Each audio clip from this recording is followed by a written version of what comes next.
If you are facing the same problem which I faced in Premiere Pro, that when you play any video then you did not get any sound, the voice not coming, and what you need to do is, it's quite simple. You just need to change the setting.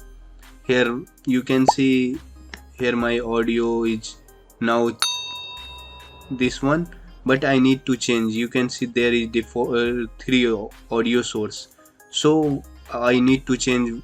So what you need to do, you need to come here and edit, then after that go down here preference, and then after you need to come audio hardware. Here you can see two option, audio and audio hardware. You need to come audio hardware, then after that it will be new interface, and here this is default input. You don't have to do anything here. Default output, here you need to just speaker, and you just use which audio source you want to use. Just press here, then okay, yes, after that just okay, then you can get your sound. So you can see here now it's sound coming.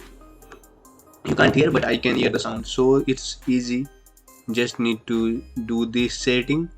If you really like the video, if I can help you, then don't forget to subscribe my channel and like this video. Thank you for watching. See you in next video.